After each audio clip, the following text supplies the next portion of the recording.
This is Dan from Brand, and I've got a tiny story about standing out and tenuously going to try and link that to marketing and branding. I feel like Ronnie Corbett here, sat with my glasses and my suit jacket. Anyway, sorry. So listen, on the way into work this morning, I'm a cyclist, dressed head to toe in Lycra sadly, but I do sort of take it fairly seriously being seen now. I've got kids. Before that, I used to dress in black and had a black bike and very rarely had lights. And I lost count of the amount of bonnets I'd fly over. And at the time, I always used to blame the car driver, even though I was the idiot. Well, now I've sort of changed the way I cycle in that I'm much more responsible. I do wear fluorescent from head to toe effectively.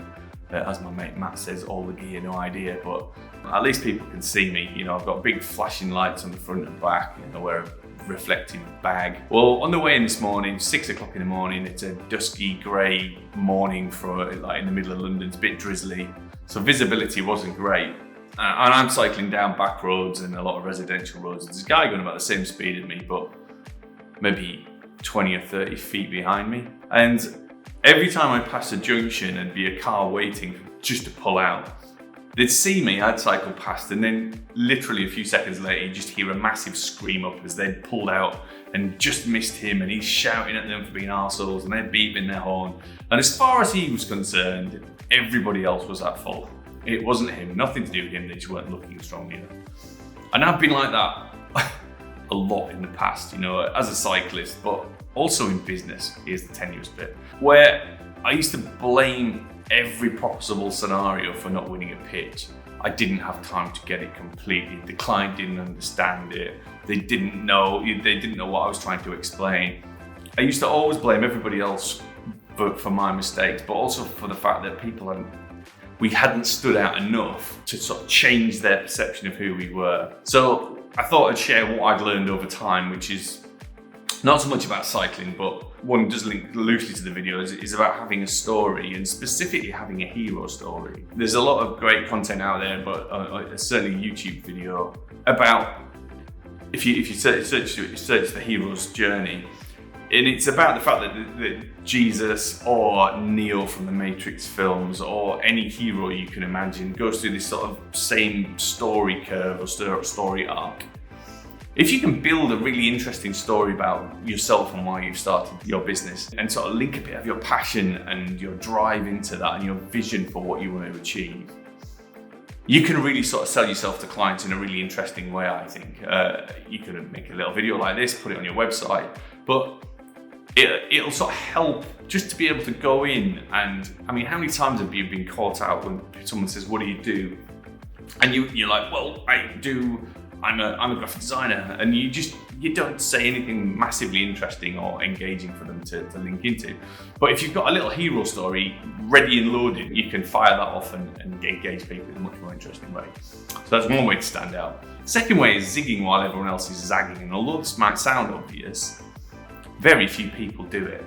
There's a lot of nerves about doing something different to your competitors, but the temptation is, as a startup business specifically, is to go and look at all your competitors' website and you sort of cherry pick the best bits from each one. Well, I like the way they've done their photography. I like the way they've described what they do. And you end up being this sort of grey mush of everybody else's ideas.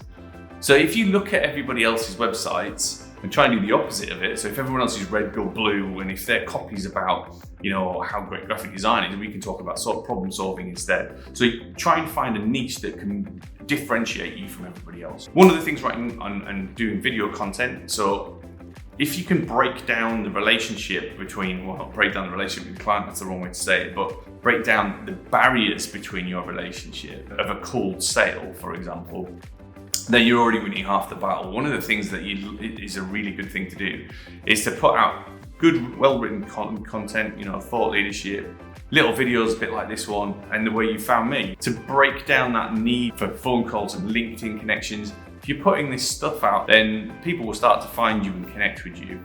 And the great thing about written and video content is if you put it in the right place, it's out there forever, as long as you want it to be. So one small piece of video might be out there for a couple of years and finding new clients. And then the last thing is about consistency. So not just consistency in putting out good content, but also about the consistency and how you apply your brand. If you think about the big brands of the world, there's always a consistency in how they talk about themselves, how they present themselves, how they show themselves. And it doesn't have to be difficult, as long as you've got your assets in the right place and you can pull everything together quite quickly. To have a consistency in how you present what you look like and how you feel and how you talk, it's going to make people think that you've got your shit together, frankly, and that you probably look like a bigger business than you actually are. So for a startup to start consistently branding themselves and communicating in the same way, in the same pattern, it kind of gives you an impression that there's something bigger going on behind you. And so there's 4 little pointers, again, tenuously linked to cycling, but if you don't stand out, you're going to get crushed by cars, frankly. Cheers.